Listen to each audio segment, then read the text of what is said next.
এখন একজন সদ্য প্রয়াত হয়েছেন, এই দক্ষিণ চব্বিশ পরগনার নেতা ছিলেন। তো অনেকে বলে নতুন প্রজন্ম, যে বলছে নতুন প্রজন্ম ছিল না, কিন্তু সবচেয়ে কম বয়সী যে জেলা সেক্রেটারি হয়েছিলেন সিপিআইএমের ইতিহাসে।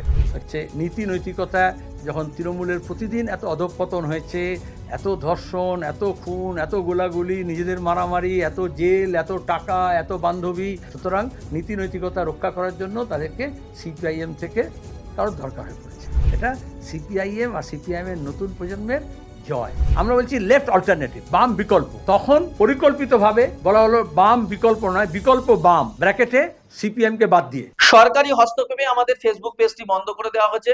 আমাদের সমস্ত খবরাখবর ইউটিউব চ্যানেলে প্রকাশিত হচ্ছে, তাই আপনাদের সকলের কাছে অনুরোধ, আমাদের জিআই এর ইউটিউব চ্যানেল আপনারা সাবস্ক্রাইব করুন এবং আপনাদের আত্মীয় স্বজন, বন্ধু বান্ধব সকলকে বলুন আমাদের ইউটিউব চ্যানেলটি সাবস্ক্রাইব করতে।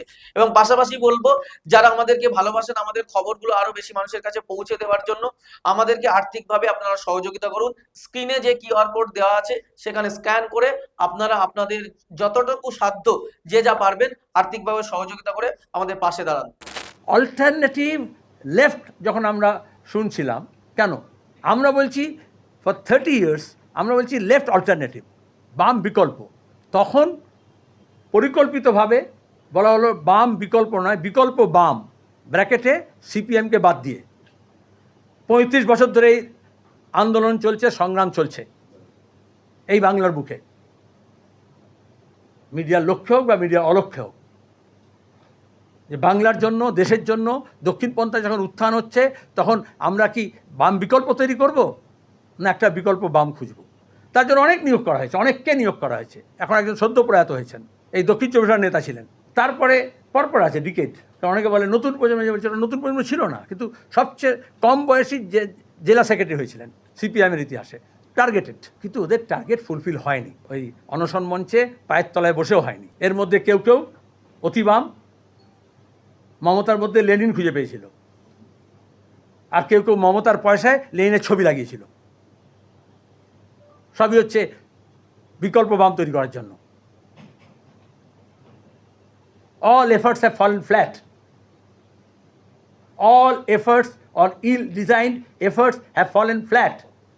আজকে টেলিভিশন চ্যানেলে যখন ঘন্টা হয়, 24 ঘন্টা হয়, সেখানে ওই সাংবাদিক থেকে নিয়ে ছাত্রনেতা করেছিল, তৃণমূলের ছাত্রনেতাকে যে যুব নেতা করেছিল BJP, traders, dealers, where are the leaders? তো একটা নাটক হয়েছিল, তা ছিল এক চরিত্রের সন্ধানে, ছিল না একটা নাটক, গ্রুপ থিয়েটারের নাটক হয়েছিল একটি চরিত্রের সন্ধানে। তাহলে হচ্ছে নীতি নৈতিকতা যখন তৃণমূলের প্রতিদিন এত অধঃপতন হয়েছে, এত ধর্ষণ, এত খুন, এত গোলাগুলি, নিজেদের মারামারি, এত জেল, এত টাকা, এত বান্ধবীর খাটের তলা থেকে টাকা, ফ্ল্যাটের থেকে টাকা, সুতরাং নীতি নৈতিকতা রক্ষা করার জন্য তাদেরকে সিপিআইএম থেকে কারোর দরকার হয়ে পড়েছে। এটা সিপিআইএম আর সিপিআইএমের নতুন প্রজন্মের জয়।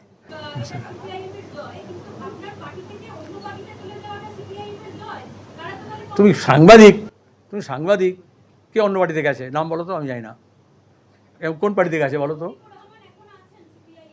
কোন পার্টিতে গেছে? আমি জিজ্ঞেস করছি আপনার পার্টি, তুমি না প্রতিকূল পরে বলে, তুমি আপনার পার্টি থেকে অন্য পার্টিতে গেছে, আমি বললাম কোন পার্টিতে কে গেছে? আমিও প্রশ্ন করেছি। শোনাই তো যাচ্ছে সেখানে একটা আমি শুনলাম, তারই মুখ থেকে শুনলাম যে সে বলছে কান নিয়ে গেছে, তুমি কানের দিকে তাকাও না কাকের দিকে তাকাবে। I just quoted. বন্দ্যোপাধ্যায়ের পর দেখা যায় প্রতিকুল রহমানও আপনার বিরুদ্ধে ক্ষোভ প্রকাশ করছেন। গতকাল যে রাজ্য কমিটির মিটিং হয়েছে সেখানে সৃজন ভট্টাচার্য কোন ঠাসা হয়েছেন। আপনার যে লবি, সেই লবি কি লবির লোকদের কি ঢোকানোর জন্য কি এই পরিকল্পনা হচ্ছে বা এইরকম কি ঘটনা ঘটছে? পার্লামেন্টে আমি তো দীর্ঘদিন ছিলাম, রাজ্যসভা এবং লোকসভায়, আমাদের সাথে বলা হতো পার্লামেন্টে না লবি আছে। লবি মানে জানো তো, মানে হাউসের বাইরে একটা করিডর থাকে, কিন্তু পার্লামেন্টের রুলসে লেখা আছে lobbying is not allowed in Indian parliament system. USA আছে, ইউএস কংগ্রেসের লবিং সিস্টেম আছে, কিন্তু ভারতীয় গণতন্ত্রে, ভারতীয় সংসদীয় গণতন্ত্রে, ভারতীয় সংসদে আইন করে রুলসে লেখা আছে লবিস্ট বা লবিং অ্যালাউড নয়। আর আমাদের যে পার্টি অফিস দেখছো, রাজ্য কমিটির কথা বললে, আমাদের কোনো লবি নেই। সোজাসুজি তোমরা সিঁড়ি থেকে ওঠো এবং হলে ঢুকে যাও। যেখানে লবি আছে সেখানে লবিং অ্যালাউড নয়, আর যেখানে লবি নেই সেখানে তুমি আবিষ্কার করছো। I feel sorry for you. সংবিধান করে বললেন যে দুদিনের যে বৈঠক হয়েছে তার প্রথম কথা বললেন সিপিআইএম কে শক্তিশালী করা। এই প্রতিকূলের মতো ছেলেরা যদি মোহাম্মদ সেলিমকে রাজ্য সম্পাদককে বলে যে আমরা যদি প্রশ্ন করি আমাদের বিরুদ্ধে ষড়যন্ত্র করা হয় তাহলে সিপিআইএম কি শক্তিশালী হবে না দুর্বল হবে? এই প্রশ্নের যে ষড়যন্ত্র আমি কেউ জানবো। তৃণমূল বিজেপি অভিযোগ করছে নতুন প্রজন্মের অনেকেই দলের থেকেও কাজ করতে পারছেন না, তাদেরকে চুপ করিয়ে রাখা হচ্ছে। সিপিআইএম যারা শীর্ষ নেতৃত্ব রয়েছেন তাদেরকে কাজ করতে দিচ্ছেন না, সেই জন্য এখন দলবদল করা বাধ্য। এখন অফ সিজনের কথা বললে তো হবে না, এখনও সিজন স্টার্ট হয়নি। যে সিজন স্টার্ট হবে তখন দেখবে তৃণমূলে কত লোক বলবে দম বন্ধ হয়ে যাচ্ছে বলে বিজেপিতে যাবে, আর বিজেপিতে কত লোক বলবে যে দম বন্ধ হয়ে যাচ্ছে, নিঃশ্বাস নিতে পারছি না, তৃণমূলে আসবো। এসব তো গত দুটো নির্বাচনে দেখেছো তোমরা, তো নতুন করে কি আবিষ্কার করছো?